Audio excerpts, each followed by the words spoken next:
Well, Tales of the Jedi is out now. At least it's been out for a while, but I finally just watched it, and it is even more amazing and impressive than I had thought.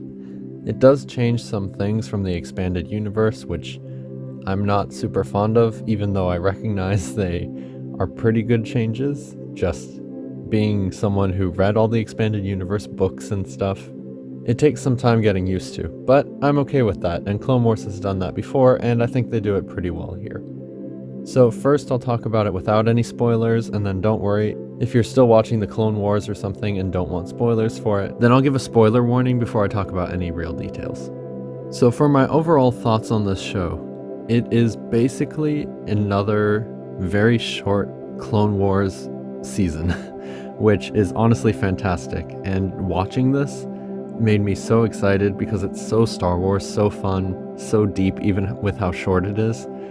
And honestly, it just makes me want more Clone Wars. It makes me want another season of The Bad Batch. It makes me want more Rebels. It makes me want more Clone Wars. Just everything from that sort of 3D animated Star Wars by Dave Filoni that's been so good for so many years. It just makes me want more, especially with how incredible the storytelling and the visuals are these days. Like a lot of people, Ahsoka wasn't really a character I cared for at all, and I kind of disliked her at the very, very beginning when the movie came out for the start of the Clone Wars and Season 1. But over time, she's definitely become a huge fan favorite, and she's one of my favorite characters now, and I'm so excited every time she's in an episode, because I know it's going to be really interesting and really good. And this Tales of the Jedi show, it gives us glimpses into all the parts of the Clone Wars that are really interesting but maybe didn't fit super well, or they didn't have time for it in the original show. So you get a lot of Dooku's backstory, you get a lot of Ahsoka's backstory, you get a lot of things that happen after the Clone Wars show ends, and it's just really, really nice that they have it. So I hope they keep making seasons of this, or I hope even more that they would just be able to make some whole new show that just fills in all the gaps of Clone Wars and Rebels and The Bad Batch. And if you are someone watching the Clone Wars or Rebels or those other shows, or just interested in that, I do have videos linked in the description and the comments where I analyze the entire Clone Wars series, Bad Batch, Rebels, all of it, and put it all into a big chronological order, which is very different from the one that Disney and Lucasfilm had, because honestly their orders aren't very good. So if you're interested in watching the Clone Wars or Rebels or any of these 3D Star Wars shows, definitely go check that out after this video. And I'm mentioning this now because watching Tales of the Jedi, it is so closely tied to Clone Wars, and the quality of these shorts is so high that I've gone ahead and I've added them into my chronological watch order for the Clone Wars, because that's how good these are and how much of an impact they have on the story. So if that's something interesting to you, I highly recommend you go check that out. Even if you've already seen the Clone Wars and Rebels and everything, I highly recommend checking it out just for the rewatch, because honestly, using the full chronological order of everything really will change your perspective on the entire show. But with that said, it's time to get into some spoilers.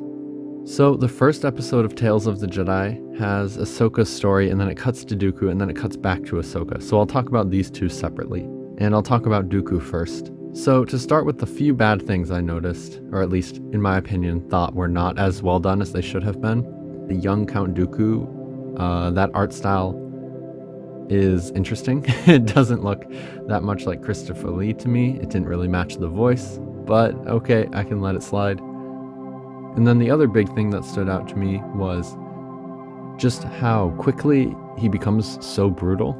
I wish we had seen a little more of a descent into darkness, but Star Wars is kind of famous for people suddenly just snapping right away, so I guess it checks out. And then the last thing that kind of annoyed me a little bit, but frankly is a personal thing that no one else will care about, is that they changed the death of Yaddle. So they made Dooku kill Yaddle as kind of a final loyalty test to Sidious. And also Yaddle doesn't talk like Yoda, which is interesting, but I'm okay with it. But anyway, in the old book series that I've read from the expanded universe, I believe it was Jedi Quest, at one point Yaddle is a main character in one of the missions, and she's killed by a bounty hunter, and that's how they explain why she's in episode 1 but not episode 2. So that's how I knew Yaddle died from the original expanded universe. And it looks like they've just kind of changed that to enhance Dooku's story. Most people didn't read the original book anyway, so it doesn't really matter. But it's a small thing that bugged me, just personally. But other than that, like the rest of the show, it was pretty amazing. It's great to hear that iconic Dooku voice and get to see him as a Jedi with a blue lightsaber and working with Mace Windu. His relationship with Mace Windu, as Windu kind of has that secret ambition, but not really. And then Dooku kind of has that explicit ambition, but also trying to use it for the Jedi in some ways. And it's very complicated, a lot of intrigue, very Dooku, very Star Wars, very prequels, and just pretty well done, honestly. It's also always great to see more of the galaxy before the Clone Wars, because there's not that much of that in Star Wars, so it's always a treat. And those are my main comments for the Dooku arc. Actually, I think that the one that was much more impactful was the Ahsoka arc. So that starts with episode 1 with her as a baby, and then it jumps ahead to episode 5 and onward after the Dooku stuff with Ahsoka as an adult. So for that original episode with Ahsoka as a baby, at first I thought it was interesting that all the Togrutas had like Indian accents, or I guess South Asian accents, until I realized, they already gave the Twi'leks a bunch of French accents, and that's kind of a thing they do in Clone Wars just to try to distinguish a little bit. It's not my favorite, it's not super Star Wars, but I can understand it. And I'm pretty sure, I'm not 100% sure, but I think Ahsoka is originally like a South Asian name anyway, so I guess that's probably where they got the influence from, trying to pay some respect to that. But I thought overall the episode of Ahsoka as a baby was actually very interesting and really well handled. It's a lot of slice of life of the galaxy before the Empire and just daily life for these regular people on this regular planet doing some regular daily activities, and then suddenly losing their baby and finding out she's force sensitive due to her connection with nature.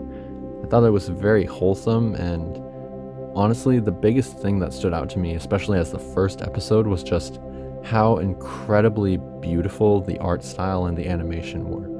This is some of the most beautiful, amazing animation I've ever seen, Star Wars or otherwise, especially just the landscape shots from the beginning of this episode. The team there really achieved something special, so I hope they know that. I'm sure they do, and that they're proud of it. But yeah, this is definitely some of the best looking Star Wars animation ever, and it just really, really, really makes me want more Clone Wars, more Bad Batch, more Rebels. And then we jump ahead to Season 3 of the Clone Wars, and we see Ahsoka training with Anakin and training with the Jedi.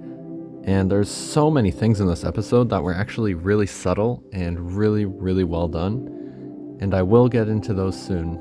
But first, I have to say, halfway through the episode, you have that realization of, wow, Ahsoka's being trained by Anakin to defend herself against Rex and his team. That is really, really impactful and deep and heartbreaking and subtle, because obviously later she has to fight all of them to survive after Order 66. And so I thought that was so well done and so subtle and so impressive that it just really blew me away.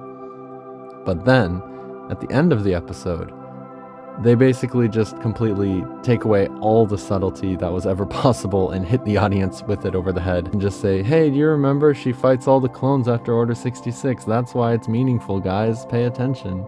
And it's like, great. Thanks for including that. You just messed it up in my Clone Wars chronology, because people will have to pause halfway to avoid massive spoilers for the future. And also, you just ripped all the subtlety out of it and hit me over the head with it in a way that's so obvious it kind of ruined some of the tension. But, okay, sure. Whatever. It's okay. But other than that, I thought a lot of the details were just really, really good here. Honestly, ones that they didn't even hit you over the head with. For example, you see a lot of Anakin's tension with the Jedi. You see how that trails over into Anakin's tensions with Ahsoka. You can feel how Anakin is much more intense and aggressive than the other Jedi, but also at this point, he's still doing it from a good place of wanting to try to protect his friends. You also get a lot of Anakin's personal philosophy of he doesn't want to be good enough. He wants to be the best. He wants to be prepared for anything, able to do anything. which of course is ultimately his downfall when he chases that so far that he loses sight of what he should be doing, and he doesn't become good at all. And even just the subtle interactions with the clone troopers, for example, Jessie going a little too hard and just shooting right at her during the beginning practice, which of course is some kind of dramatic irony for the future when Jessie is one of the main clones hunting her down and the main one she has to fight against after Order 66. And also just how Rex is so supportive but also so firm and harsh and training her. It's all very, very, very subtle and remarkably well done and deep. Honestly, this scene of Ahsoka training with the clones under Anakin's supervision, just this short scene is possibly one of my favorite Clone Wars episodes ever, just because of the sheer amount of layering that's happening here. You can read into Ahsoka, you can read into the clones, you can read into Anakin, you can read into the Jedi, and this even shows, her outfit change and her getting her second lightsaber, her developing her fighting style. It does all this setup for the Clone Wars Season 3 and the Clone Wars Season 7 in just this short, 10-minute scene. 8 minutes, actually. So it's very, very impressive to me how much they managed to cram in. And it's really intense how much emotion they can fit into all these subtle details, which is really the thing that Dave Filoni and the team are good at, the thing that the Clone Wars were good at, and it's really the thing that keeps the prequels, especially, feeling so deep as they do. And that, of course, brings us to the final episode, which is Ahsoka as an adult after Order 66 is done. So this is how she meets Bail Organa, or at least how she meets up with him as the rebellion is starting, how she initially steps away, which I think is actually a very good piece, considering Ahsoka does that a lot, and then she'll come back and do her duty later. It's also the introduction of basically how she became Fulcrum, which is a great foreshadowing and setup for the Rebels show. And it also has a lot of interesting setup for the early Empire. So this is basically right after Order 66, the earliest stages of the Empire. The Jedi are all totally in hiding. The Empire is totally expanding its reach in just really brutal, oppressive ways. And this guy that we see that's kind of a pseudo-Sith, this early Inquisitor prototype, really stands in stark contrast to the later Inquisitors that we see from Rebels and other media. For example, the Grand Inquisitor that we see in Rebels, he's very cold, very calculating, very calm, very thorough, and just very A New Hope style Imperial, for lack of a better word. But in this, the Inquisitor that we see is really insanely brutal and over the top and just angry at everyone all the time for everything. He just shows up at the mention of a Jedi, doesn't find a Jedi in the first 5 minutes, and just kills every single person there, even trying to kill the person who reported it after he's confirmed it. And he's super terrifying and vicious and very different than the Inquisitors we see later. And you can imagine that these kind of bombastic Inquisitors get wiped out by the Jedi, like how Ahsoka easily wipes him out for his unskilled, overconfident, unbalanced, angry stance. And you can also imagine how this kind of tactic is actually really bad for the Empire. If you think about it, if you're a person, just a regular person, and you see a Jedi, and you go to report them for some reward, and you hear stories about other places where people report a Jedi, and it ends with their entire city destroyed and themselves dying, then you would probably be a little hesitant to report any Jedi, which is not really what Palpatine wants. So you can imagine that they start out so crazy and so wild and over the top and brutal as just these dark Jedi gone rogue right after Order 66, trying to fit in with the Empire and just using the dark side for everything. And then you can see them getting phased out by the Jedi taking them out, and by Palpatine himself probably putting in some new standards to make sure that the Imperial Inquisitors actually do things that are helpful. Palpatine starts with Darth Maul, and by the end he's moved on to Darth Vader, Dooku, the Grand Inquisitor. His minions get a lot colder as time goes on, because he realizes over time that you need that kind of cold, calculating, thorough, discriminatory individual to actually do the job, rather than just someone who's going to run in, burn everything, and then leave without actually accomplishing anything. So I thought that was a really interesting insight into the Empire too. And of course the character design is just crazy cool and intimidating, which makes Ahsoka even cooler when she easily takes him down in 2 seconds. So those were my thoughts on this new Tales of the Jedi show. I hope you all loved it as much as I do. I hope we get more 3D Star Wars animated content as soon as we can, because it's always amazing. And like I said, definitely go check out my videos on the Clone Wars chronology. Even if you've seen every episode before, you haven't really seen the show until you've seen it in this chronology, so I highly recommend you watch it. Get all the arcs as they're meant to be seen. And remember to like, subscribe, and of course leave a comment about what you thought of Tales of the Jedi, because I'm interested if everyone loved it as much as I did. And until next time, this is Deep Dive, signing off.